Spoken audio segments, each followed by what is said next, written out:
വയലും വീടും.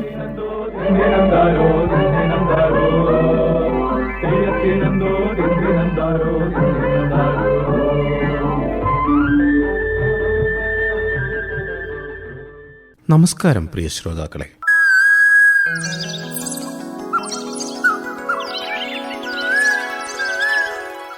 എല്ലാ ശ്രോതാക്കൾക്കും ഇന്നത്തെ വയലും വീടും പരിപാടിയിലേക്ക് ഹൃദ്യമായ സ്വാഗതം.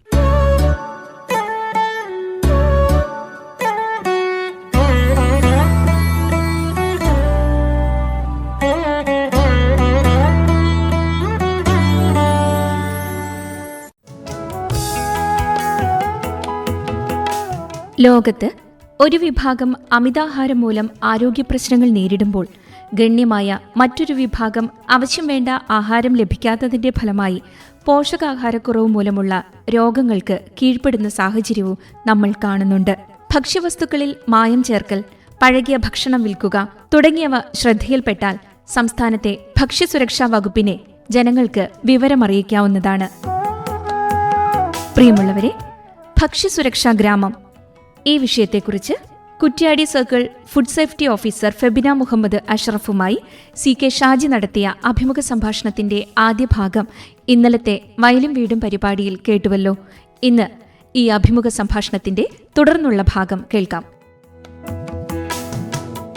ഈ പൊതുവിദ്യാലയങ്ങളിൽ നടപ്പിലാക്കി വരുന്ന പോഷക സമൃദ്ധമായിട്ടുള്ള ഉച്ചഭക്ഷണ രീതി, അതിൽ ഈ ഭക്ഷ്യസുരക്ഷാ പദ്ധതിയുടെ ഭാഗമായി എന്തൊക്കെ കാര്യങ്ങളാണ് ശ്രദ്ധിച്ച് വരുന്നത്?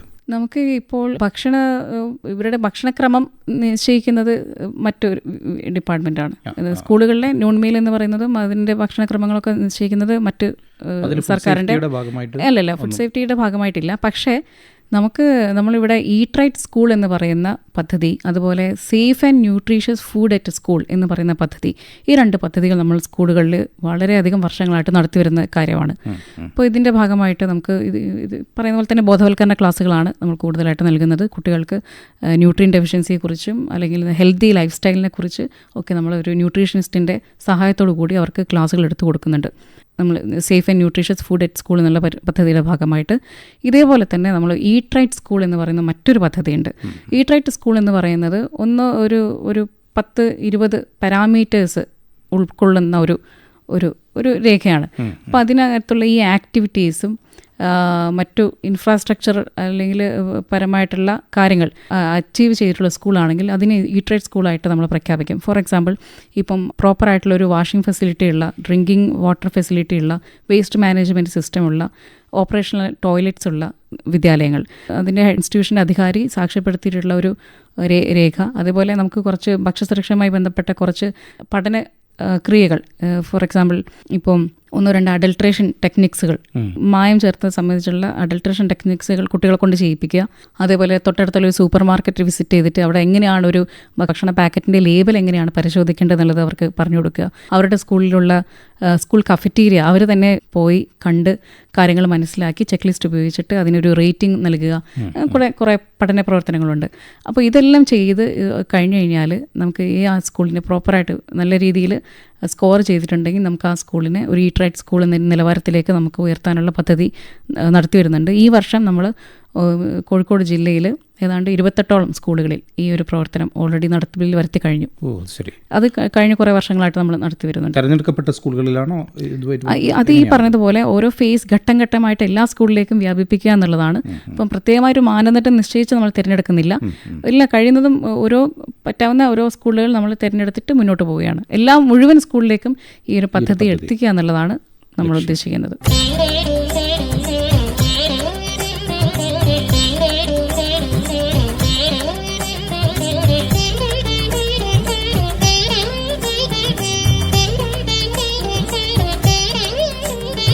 ഈ ഭക്ഷ്യ ഉൽപ്പന്നങ്ങൾ നിർമ്മിക്കുകയും അതുപോലെ തന്നെ വിൽപ്പന നടത്തുകയും ചെയ്യുന്ന സ്ഥാപനങ്ങൾക്ക് നൽകി വരുന്ന ലൈസൻസ്, അതെ, ഭക്ഷ്യസുരക്ഷാ പദ്ധതിയുടെ ഭാഗമായിട്ടുള്ള ഈ ഒരു ലൈസൻസ്, അത് കൊടുക്കുന്നതിനുള്ള എന്തൊക്കെ കാര്യങ്ങളാണ്, അതുപോലെ തന്നെ അതിനുവേണ്ടി അപേക്ഷിക്കുന്ന കാര്യങ്ങളൊക്കെ ശ്രദ്ധിക്കുക, എവിടെയൊക്കെയാണ് അതിനുള്ള അപേക്ഷ കാര്യങ്ങളൊക്കെ കൊടുക്കുന്നത്?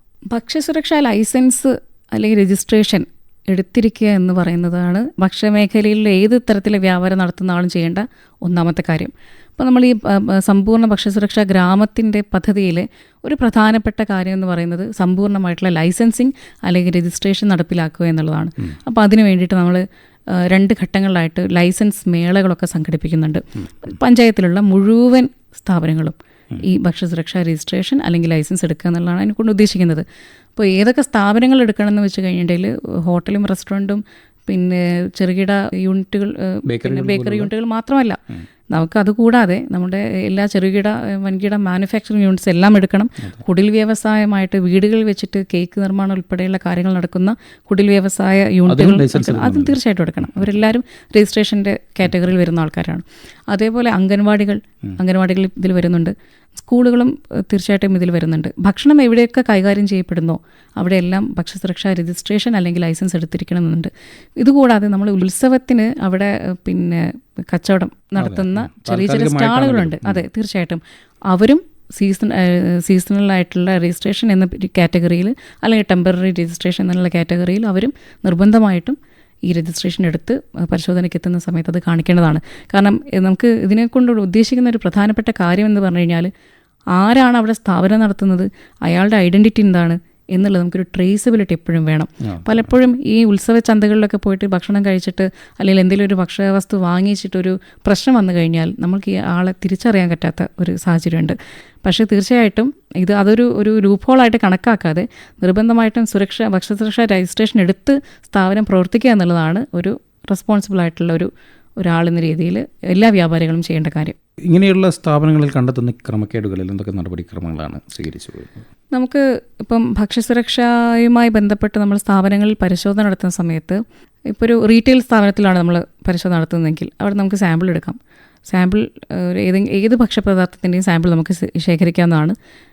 സാമ്പിൾ എടുത്ത് നമ്മൾ ലാബിൽ പരിശോധനയ്ക്ക് കൊണ്ടുപോകുന്ന സമയത്ത് അതിൽ ഇപ്പം എന്തെങ്കിലും പെസ്റ്റിസൈഡിൻ്റെ ഇഷ്യൂസ് വരാറുണ്ട് ചില പ്രോഡക്റ്റുകളിൽ, അല്ലെങ്കിൽ നിറം ചേർത്തതിൻ്റെ പ്രശ്നങ്ങൾ വരാറുണ്ട്. പിന്നെ ഇതൊക്കെയാണ് സാധാരണ നമ്മൾ കണ്ടുവരുന്ന കാര്യങ്ങൾ.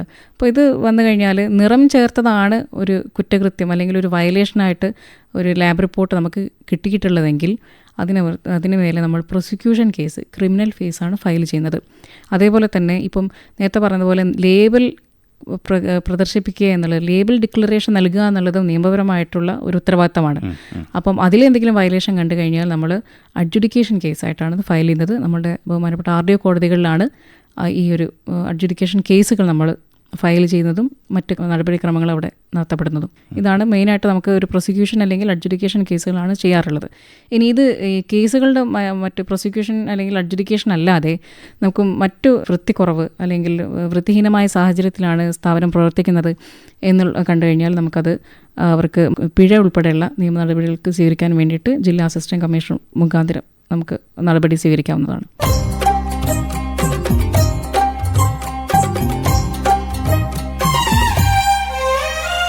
നേരത്തെ പറഞ്ഞ പോലെ ഭക്ഷ്യസുരക്ഷ ഉറപ്പുവരുത്തുന്നതിനായിട്ട് ടെസ്റ്റിംഗ് ലാബുകളുണ്ടെന്ന് പറഞ്ഞു. എവിടെയൊക്കെയാണ് അത് ഉള്ളത്? അതിൻ്റെ പ്രവർത്തനങ്ങളെക്കുറിച്ച് വിശദമാക്കുമ്പോൾ എന്തൊക്കെയാണ്?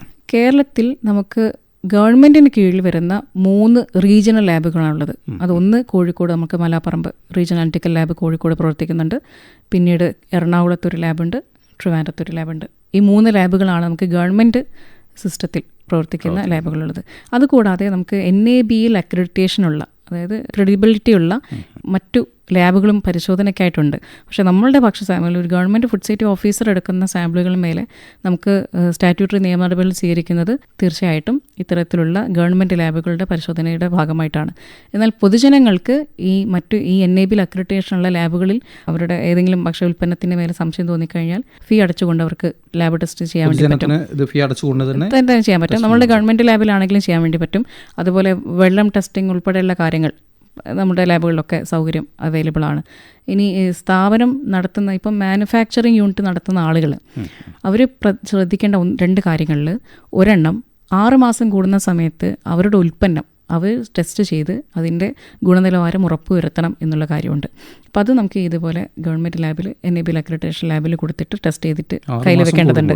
അതെ, അവർ നിർമ്മിക്കുന്ന പ്രോഡക്റ്റിൻ്റെ ഗുണനിലവാരം അവർ തന്നെ ഉറപ്പുവരുത്തുക എന്നുള്ളതാണ് ഉദ്ദേശിക്കുന്നത്. രണ്ടാമതൊരു വളരെ പ്രധാനപ്പെട്ട കാര്യം, എല്ലാ വർഷവും മെയ് 31 മുമ്പായിട്ട് അവരുടെ ഒരു ആനുവൽ റിട്ടേൺ നിശ്ചിത ഫോർമാറ്റിൽ ഒരു ഫോമിൽ അവർ ഓൺലൈനായിട്ട് സബ്മിറ്റ് ചെയ്യണം. ഇത് ചെയ്യാതിരിക്കുന്നത് പലപ്പോഴും പലർക്കും വലിയ രീതിയിലുള്ള ഒരു പിഴ ലഭിക്കേണ്ട സാഹചര്യം ഉണ്ടാക്കിയിട്ടുണ്ട്.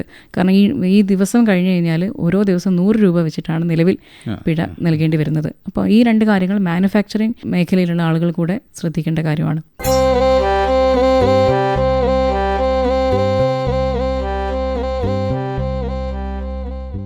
ഈ ഭക്ഷ്യസുരക്ഷാ പദ്ധതിയുടെ ഭാഗമായി നടപ്പിലാക്കി വരുന്ന ആജ് സേ തുടക്കം, ആ ഒരു പദ്ധതിയെക്കുറിച്ച് അല്ലെങ്കിൽ ആ ഒരു സംഭവത്തെക്കുറിച്ച് പറയുമ്പോൾ എന്തൊക്കെയാണ് വിശദമായിട്ട് പറയുന്നത്? ആജ് സേ തോടാക്കം എന്ന് പറയുന്നത് നമുക്ക് ഇന്ത്യയിൽ രാജ്യമൊട്ടാകെ നടപ്പിൽ വരുത്തി വരുന്ന ഒരു വലിയ ദീർഘവീക്ഷണത്തോടു കൂടിയുള്ള ഒരു വലിയ പദ്ധതിയാണ്. അപ്പോൾ ഇതിൻ്റെ പ്രധാനപ്പെട്ട കാര്യം നമ്മൾ ആ പേര് അർത്ഥമാക്കുക, അല്ലെങ്കിൽ ആ ഒരു പേര് അർത്ഥമാക്കുന്ന പോലെ ഇന്ന് മുതൽ കുറഞ്ഞ അളവിൽ എന്നുള്ളതാണ്. ആജ് സേ തോടാക്കം എന്നുള്ളതാണ് അതിൻ്റെ ഉദ്ദേശം. ഇന്ന് മുതൽ കുറഞ്ഞ അളവിൽ.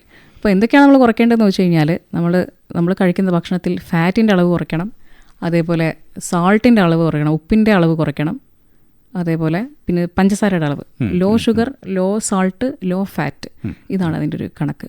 അപ്പം ഒരു 10% നിലവിലുള്ള സാഹചര്യത്തിൻ്റെ 10% കുറഞ്ഞ അളവിലേക്ക് നമുക്ക് ഈ പറയുന്ന സാൾട്ട്, ഫാറ്റ്, ഷുഗർ ഇതിൻ്റെ കണ്ടൻറ്റ്, ഇതിൻ്റെ ഉപഭോഗം കുറയ്ക്കുക എന്നുള്ളവരാണ് ഒരു വലിയ പ്രാഥമികമായിട്ടുള്ള ഒരു ലക്ഷ്യം എന്ന് പറയുന്നത്.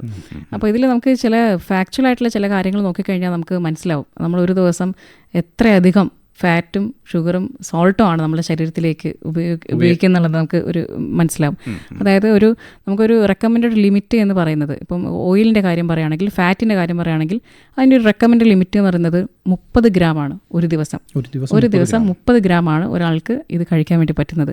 പക്ഷേ എന്ന് വെച്ചാൽ ഒന്നോ രണ്ടോ എണ്ണ പലഹാരങ്ങളുടെ ഒരു കണക്കെടുത്ത് നോക്കിക്കഴിഞ്ഞാൽ ഇപ്പോൾ ഒരു 100 ഗ്രാം സമോസ കഴിച്ചു കഴിഞ്ഞാൽ ഇപ്പോൾ തന്നെ അതിൽ ഏതാണ്ട് ഒരു 15 മുതൽ 20 ഗ്രാം ഫാറ്റായി. അപ്പോൾ തന്നെ ആയിക്കഴിഞ്ഞു. അതേപോലെ ഒരു പഴംപൊരി കഴിക്കണം, 100 ഗ്രാമിൻ്റെ പഴംപൊരി കഴിക്കുകയാണെങ്കിലും 15 മുതൽ 20 ഗ്രാം, വട 100 ഗ്രാം കഴിക്കുകയാണെങ്കിലും 20 ഗ്രാം, ബനാന ചിപ്സ് 100 ഗ്രാം കഴിക്കുകയാണെങ്കിൽ അത് 25 മുതൽ 30 ഗ്രാം വരെ ആയി.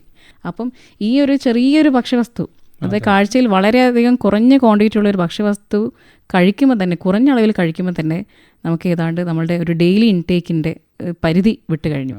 ഇതേപോലെ തന്നെയാണ് സോൾട്ടിൻ്റെ കാര്യം. സോൾട്ട് പല ആൾക്കാരും ശ്രദ്ധിക്കാതെ പോകുന്നൊരു വിഷയമുണ്ട്. ഉപ്പ് ഈ റെക്കമെൻഡ് ചെയ്തിരുന്നത് ഒരു ദിവസം 5 ഗ്രാമാണ്.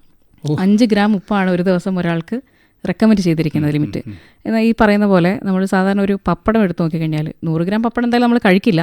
എന്നാലും ഒരു ഉദാഹരണത്തിന് പറയാം, 100 ഗ്രാം പപ്പടത്തിൽ ഈ 3 മുതൽ 5 ഗ്രാം വരെ അടങ്ങിയിട്ടുണ്ട്. അല്ലെങ്കിൽ 100 ഗ്രാം മിക്സർ എടുത്തു കഴിഞ്ഞാൽ 3 മുതൽ 5 ഗ്രാം വരെ. അത് ഈ ലിമിറ്റേഷൻ റെക്കമെൻഡ് ചെയ്തിരിക്കുന്ന അളവ്, ഈ ഒരു കുറഞ്ഞ സാധനങ്ങൾ, ജങ്ക് ഫുഡ്സ് പോലത്തെ ഇത്തരത്തിലുള്ള ഭക്ഷ്യവസ്തുക്കൾ കുറഞ്ഞ അളവിൽ കഴിക്കുമ്പോൾ തന്നെ നമുക്ക് ഒരു ദിവസം കഴിക്കാൻ നമ്മളുടെ ശരീരം നൽകിയിട്ടുള്ള അനുമതിക്ക് പുറത്ത് ആവശ്യത്തിലധികം നമുക്ക് ഈ ഉപ്പിൻ്റെ അളവ് കൂടുന്നുണ്ട്. ഷുഗറിൻ്റെ കാര്യവും ഈ പറഞ്ഞ പോലെ തന്നെയാണ്. ഷുഗറും ശരിക്കും പറഞ്ഞു കഴിഞ്ഞാൽ ഒരു ദിവസം പരമാവധി 25 ഗ്രാം, പൂർണ്ണമായിട്ട് ഒഴിവാക്കിയാൽ അത്രയും നല്ലത്. പരമാവധി 25 ഗ്രാം എന്നുള്ളതാണ് നമുക്ക് കണക്ക്. ഇതിൻ്റെ ഒരു കാര്യം എന്ന് വെച്ച് കഴിഞ്ഞാൽ കൗമാരക്കാർക്കിടയിൽ 25% അധികം കൗമാരക്കാർക്കിടയിൽ ഈ ഒരു ഡയബറ്റീസിൻ്റെ പല തരത്തിലുള്ള ലക്ഷണങ്ങൾ, ബുദ്ധിമുട്ടുകൾ, ആരോഗ്യ പ്രശ്നങ്ങൾ ഉണ്ടാക്കുന്നു എന്നുള്ളതാണ് ICMRൻ്റെ ഒരു കണ്ടെത്തൽ ഈ ഇടണ്ടായിട്ടുള്ളത്. ഒരു ആശ്ചര്യജനകമായിട്ട് അല്ലെങ്കിൽ ഭീതി വരുത്തുന്ന രീതിയിൽ നമുക്ക് അറിയാൻ പറ്റിയിട്ടുള്ളൊരു വാർത്ത ഈ അടുത്തുണ്ടായിരുന്നു. അതായത് നമ്മുടെ സ്കൂളുകളിലൊക്കെ, പൊതുവിദ്യാലയങ്ങളിലൊക്കെ ഈ ഡയബറ്റീസിന് ഇൻസുലിൻ എടുക്കാനുള്ള സൗകര്യം കുട്ടികൾക്ക് വേണ്ടിയുള്ള പ്രത്യേക മുറി ഏർപ്പാടാക്കും എന്ന രീതിയിലുള്ളൊരു വാർത്ത എടുത്ത് വന്നിട്ടുണ്ടായിരുന്നു. ആ ഒരു അവസ്ഥയിലേക്ക് വന്നു. കാരണം ഇത് ഞാൻ നേരത്തെ സൂചിപ്പിച്ച പോലെ ഒരു ബിസ്ക്കറ്റ് ഒരു ദിവസം കഴിക്കുക എന്നുള്ളതല്ല ഇന്നത്തെ രീതി. പൂർണ്ണമായിട്ട് 3-4 നേരമുള്ള നമ്മളുടെ സമീകൃതമായിട്ടുള്ള ആഹാരത്തെ മുഴുവൻ താളം തെറ്റിച്ചുകൊണ്ട് പൂർണ്ണമായിട്ടും ജങ്ക് ഫുഡ്സ് കഴിക്കുന്ന രീതിയിലേക്ക് ഈ കുട്ടികളിൽ ഒരു മാറ്റം വരുന്നുണ്ട്. അതെ, അങ്ങനൊരു വ്യത്യാസം വരുന്നുണ്ട്. അത് വളരെ അലാമിംഗ് ആയിട്ടുള്ള കാര്യമാണ്. അത് നമുക്ക് കൃത്യമായിട്ടുള്ള ഗ്രാസ് റൂട്ട് ലെവലിൽ അതിനൊരു ആക്ഷൻ എടുത്തില്ലെങ്കിൽ നമുക്ക് അത് ഭാവിയിൽ വലിയ രീതിയിലുള്ള ഒരു പ്രശ്നങ്ങൾ ഉണ്ടാക്കാനുള്ള സാഹചര്യമുണ്ട്. അപ്പം നമുക്ക് ഈ ആച്ച് തോടാക്കാം എന്ന് പറയുന്ന പദ്ധതിയുടെ ഒരു വലിയ സന്ദേശം നമ്മൾ ഈ ഭക്ഷ്യസുരക്ഷാ ഗ്രാമപഞ്ചായത്ത് പദ്ധതിയിൽ നമ്മൾ നൽകുന്നുണ്ട്. നമ്മൾ ഇതിൽ സ്കൂളുകളിൽ ഈ പറയുന്ന oil board, sugar board, salt board, ഇതിൻ്റെ ഒരു എക്സിബിഷൻ, അതായത് ഈ പറഞ്ഞിരിക്കുന്ന കാര്യങ്ങൾ ഓരോ നമ്മൾ കഴിക്കുന്ന ദിനേന നമ്മൾ പലപ്പോഴും കഴിക്കുന്ന ഇത്തരം ഭക്ഷ്യവസ്തുക്കളിൽ എത്ര ഗ്രാം ഓയിൽ അടങ്ങിയിട്ടുണ്ട്, നമുക്ക് എത്ര ഗ്രാമാണ് അനുവദനീയമായ അളവ് പറഞ്ഞിരിക്കുന്നത്, ഈ കാര്യങ്ങൾ സൂചിപ്പിക്കുന്ന oil board, salt board, sugar board, ഇത് 3 നമ്മൾ വിദ്യാലയങ്ങളിൽ പ്രദർശനത്തിന് വെക്കുന്നുണ്ട്. നിരന്തരം അത് കാണുന്ന സമയത്ത് കുട്ടികളിലേക്ക് ആ ഒരു അവബോധം, ഒരു അലേർട്ട്നെസ് എത്തിക്കുക എന്നുള്ളതാണ് ഉദ്ദേശിക്കുന്നത്. ഇതുപോലെ പഞ്ചായത്ത് പരിപാടിയുടെ ഭാഗമായിട്ട് നമ്മൾ പഞ്ചായത്തിൻ്റെ വളരെ 2 പ്രൊമിനൻ്റ് ആയിട്ടുള്ള സ്ഥലങ്ങളിൽ ഇത് സംബന്ധിച്ച വലിയ ഹോർഡിങ്സുകളും കൂടെ സ്ഥാപിക്കാനുള്ള ഒരു കാര്യം ഈ പദ്ധതിയിൽ നമ്മൾ വളരെ പ്രാധാന്യത്തോടു കൂടി നൽകിയിട്ടുണ്ട്. ഇപ്പോൾ നമ്മളിൽ പലരും ഈ രാത്രികാലങ്ങളിലൊക്കെ തന്നെ വഴിയോരങ്ങളിലൊക്കെ ഉണ്ടാകുന്ന ഫാസ്റ്റ് ഫുഡ് പോലുള്ള കാരണങ്ങൾ, അത് ഒന്നും അതിൽ ലേബലോ കാര്യങ്ങളോ ഒന്നും നോക്കാതെ നിറപ്പായിട്ടും അതുപോലെ തന്നെ രുചിയും അത് മാത്രം കണ്ടുകൊണ്ട് തന്നെ പലരും അതിനെ ആകൃഷ്ടരായിട്ട് ഒന്നും നോക്കാതെ തന്നെ അത് കഴിക്കാൻ തയ്യാറായിട്ട് ഇരിക്കുകയാണ്. പക്ഷെ അതിൽ അടങ്ങിയിരിക്കുന്ന ഇതുപോലുള്ള ഭവിഷ്യത്തുകൾ നമ്മൾ ആരും മനസ്സിലാക്കുന്നില്ല. തീർച്ചയായിട്ടും മനസ്സിലാക്കേണ്ടതുണ്ട്. തീർച്ചയായിട്ടും അത് തീർച്ചയായിട്ടും നമുക്ക് മാറേണ്ടത് നമ്മളുടെ ഭക്ഷ്യ സംസ്കാരമാണ്. ഭക്ഷണം എന്ന് പറയുന്നത് ഒരു മനുഷ്യരാശിയെ സംബന്ധിച്ചിടത്തോളം വലിയ സംസ്കാരം തന്നെയാണ്. അപ്പോൾ നമുക്ക് ആ നല്ലൊരു ഒരു സംസ്കാരം ഉണ്ടാക്കിയെടുക്കുക എന്നുള്ളത് തീർച്ചയായിട്ടും ഇതിൻ്റെയൊക്കെ ഭാഗമായിട്ട് എല്ലാവരും കൂട്ടായ ഉത്തരവാദിത്വത്തിലൂടെ ഒരു കമ്മ്യൂണിറ്റി റെസ്പോൺസിബിലിറ്റി ഉണ്ടെങ്കിൽ മാത്രമേ നമുക്കിതൊക്കെ പൂർണ്ണമായിട്ട് അച്ചീവ് ചെയ്യാൻ പറ്റുള്ളൂ. സുരക്ഷിതമായ ഭക്ഷണം തന്നെയാണ് ആരോഗ്യകരമായ ഒരു ജീവിതത്തിന്റെ പ്രധാന ഘടകം എന്നതാണ്. അതെ, സുരക്ഷിത ആഹാരം ആരോഗ്യത്തിന് ആധാരം എന്ന് തന്നെയാണ് വളരെ പ്രധാനപ്പെട്ട കാര്യം. അപ്പോൾ ഈ ഗുണനിലവാരമില്ലാത്ത ഈ ഭക്ഷണ പദാർത്ഥങ്ങൾ ശ്രദ്ധയിൽപ്പെട്ടാൽ ഒരാൾക്ക് ഉടനടി സമീപിക്കാവുന്ന അല്ലെങ്കിൽ ബന്ധപ്പെടാവുന്ന എവിടെയൊക്കെയാണ് അതിന് ബന്ധപ്പെടാവുന്ന? തീർച്ചയായിട്ടും നമുക്ക് ഒരു ഉപഭോക്താവിന് ഏതെങ്കിലും ഭക്ഷണം സംബന്ധിച്ച് എന്തെങ്കിലും തരത്തിലുള്ള പരാതി ഉണ്ടെങ്കിൽ അയാൾക്ക് ഒന്ന് ബന്ധപ്പെട്ട ഫുഡ് സേഫ്റ്റി ഓഫീസറെ അവർക്ക് വിവരം അറിയിക്കാം. ഫുഡ് സേഫ്റ്റി ഓഫീസറുടെ CUG നമ്പർ സംബന്ധിച്ച വിവരങ്ങൾ നമുക്ക് വെബ്സൈറ്റിൽ അവൈലബിൾ ആണ്. രണ്ടാമത്തത് നേരിട്ട് ഭക്ഷ്യസുരക്ഷാ അസിസ്റ്റന്റ് കമ്മീഷണറെ കോൺടാക്റ്റ് ചെയ്യാം, പരാതി കൈമാറാം. ഈ പറയുന്ന 2 ഓഫീസിലേക്കും അവർക്ക് രേഖാമൂലം അല്ലെങ്കിൽ മെയിൽ മുഖാന്തരമോ പരാതി അയക്കാം. ഇനി ഇതൊന്നും അല്ലാതെ നമുക്കൊരു ടോൾ ഫ്രീ നമ്പർ നിലവിലുണ്ട്, 1800 425 1125. ഈ നമ്പറിൽ, ഈ ടോൾ ഫ്രീ നമ്പർ ഉപയോഗിച്ചിട്ടും അവർക്ക് പരാതികൾ അറിയിക്കാം. ഭക്ഷ്യസുരക്ഷാ ഗ്രാമം ഈ വിഷയത്തെക്കുറിച്ച് Kuttiady circle food safety officer Febina Muhammad അഷ്റഫുമായി CK ഷാജി നടത്തിയ അഭിമുഖ സംഭാഷണത്തിന്റെ അവസാന ഭാഗമാണ് ഇന്നത്തെ വയലും വീടും പരിപാടിയിൽ ഇതുവരെ കേട്ടത്. ഇനി ഈ ഗാനം.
കാണാപ്പൊന്നു തേടിപ്പോകും ഒന്നാങ്കടൽ തോണിക്കാര, ഓണം വന്നു മാനത്തിക്കരേ. കാണാപ്പൊന്നു തേടിപ്പോകും ഒന്നാങ്കടൽ തോണിക്കാര, ഓണം വന്നു മാനത്തിക്കരേ. പാലാഴിതൻ പൊന്നും തിര ഭൂമിപ്പെണ്ണിൻ പൂമാറിലായി, പാലാഴിതൻ പൊന്നും തിര ഭൂമിപ്പെണ്ണിൻ പൂമാറിലായി അത്തപ്പൂക്കളങ്ങൾ തീർക്കുന്നു.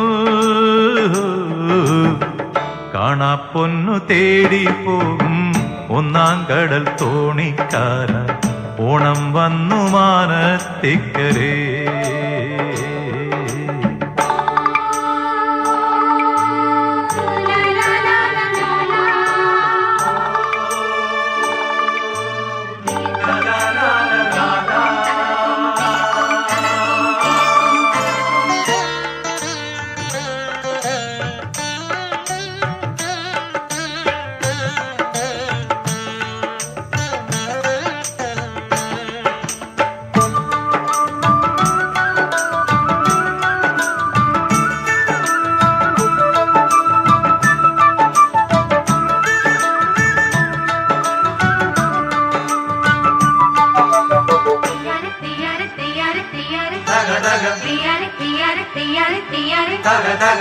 തിരകളിൽ പൂക്കൾ വിടർന്നു, തീരങ്ങളിൽ ചെമ്മീൻ പിടഞ്ഞു. തിരകളിൽ പൂക്കൾ വിടർന്നു, തീരങ്ങളിൽ ചെമ്മീൻ പിടഞ്ഞു. ചിങ്ങച്ചാകരയിൽ പൂവലയും കൊണ്ടുവായോ, കന്നി പൂന്തിരയിൽ പൊന്നീനും തേടിപ്പോകാം.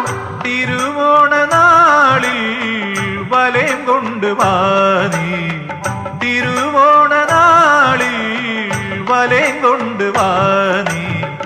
കാണാപ്പൊന്നു തേടി പോകും ഒന്നാം കടൽ തോണിക്കാര, ഓണം വന്നു മാനത്തിക്കരേ.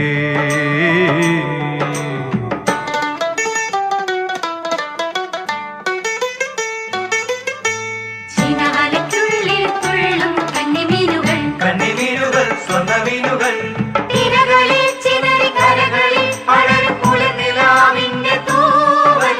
ചീനവലയ്ക്കുള്ളിൽ തുള്ളും കന്നിമീനുകൾ, കന്നിമീനുകൾ സ്വർണ്ണമീനുകൾ, ചീനവലയ്ക്കുള്ളിൽ തുള്ളും കന്നിമീനുകൾ, കന്നിമീനുകൾ സ്വർണ്ണമീനുകൾ.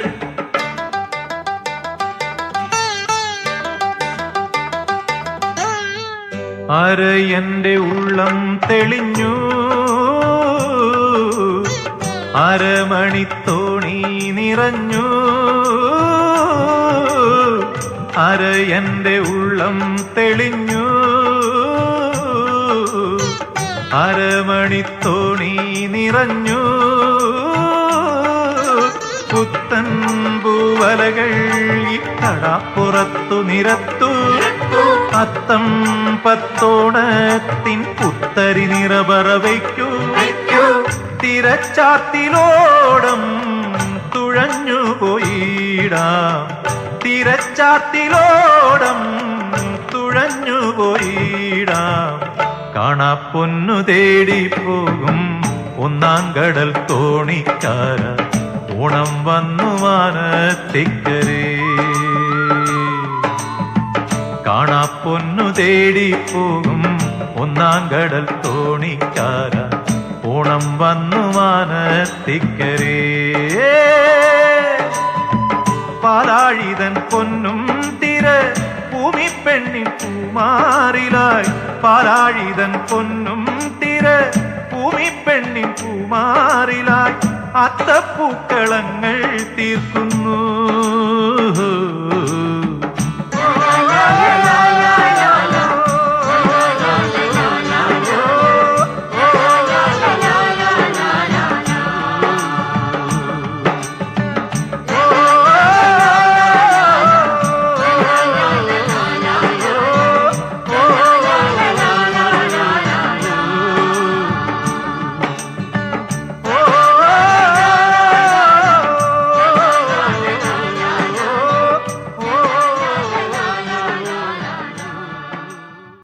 പപ്പായ, കപ്പളങ്ങ, കർമൂസ, കൊപ്പക്കായ, ഓമയ്ക്ക എന്നിങ്ങനെ നിരവധി പേരുകളിൽ അറിയപ്പെടുന്ന ഒരു പോഷക കനിയാണ് പപ്പായ. കേരളത്തിലെ വീട്ടുവളപ്പിൽ സുലഭമായിരുന്ന പപ്പായ ഇന്ന് അപ്രത്യക്ഷമായിക്കൊണ്ടിരിക്കുന്നു. പരിചരണമുറകൾ ഒന്നും നൽകിയില്ലെങ്കിലും തനിയെ വളർന്ന് പാകമാകുന്ന പപ്പായ ഒരു കാലത്ത് കേരളത്തിലെ ഭക്ഷ്യവിഭവങ്ങളിൽ ഒരു മുഖ്യ ഘടകമായിരുന്നു. മെക്സിക്കോയിലാണ് പപ്പായയുടെ ഉദ്ഭവം. ഇന്ത്യ പോലുള്ള ഉഷ്ണമേഖലാ പ്രദേശത്തേക്ക് കൊണ്ടുവന്നത് പോർച്ചുഗീസുകാരാണ്. ഇന്ത്യയിൽ ഒട്ടുമിക്ക സംസ്ഥാനങ്ങളിലും വാണിജ്യാടിസ്ഥാനത്തിൽ കൃഷി ചെയ്യുന്ന പപ്പായ നമ്മുടെ കേരളത്തിൽ വീട്ടുവളപ്പുകളിൽ മാത്രം ഒതുങ്ങി നിൽക്കുന്നു. പപ്പായയുടെ പോഷകമൂല്യമോ കൃഷിയുടെ സാധ്യതകളോ നാം പലപ്പോഴും കണക്കിലെടുക്കാറില്ല എന്നതാണ് വാസ്തവം. പൊതുവെ വിദേശ ഫലങ്ങളുടെ പുറകെ പോകുന്ന മലയാളികൾ സ്വദേശപഴമാണെന്ന് കരുതി പപ്പായയെ അവഗണിക്കാറാണ് പതിവ്.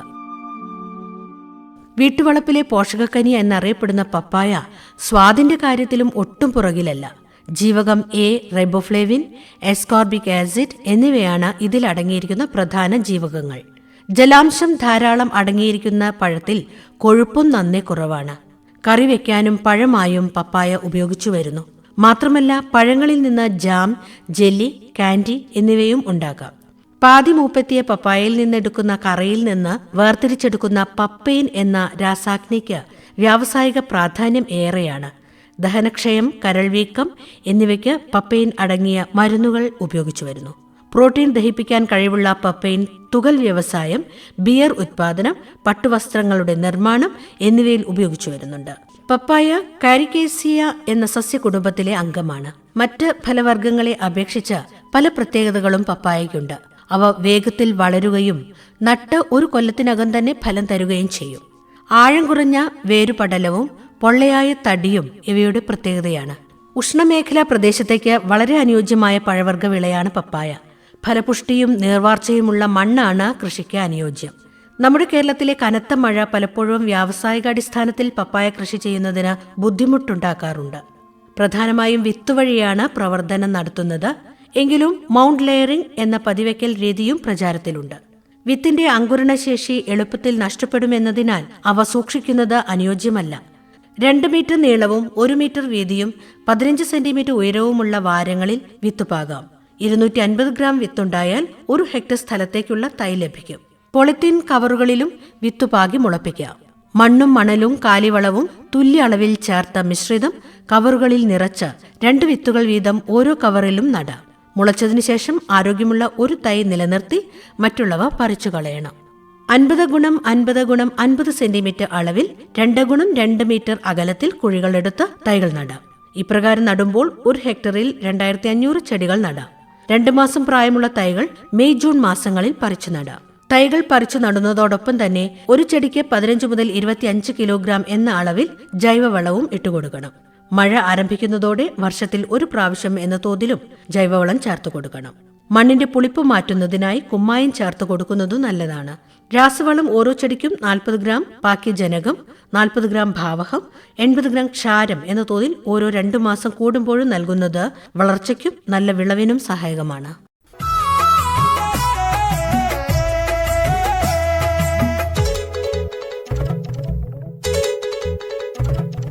വയലും വീടും പരിപാടി സമാപിക്കുന്നു.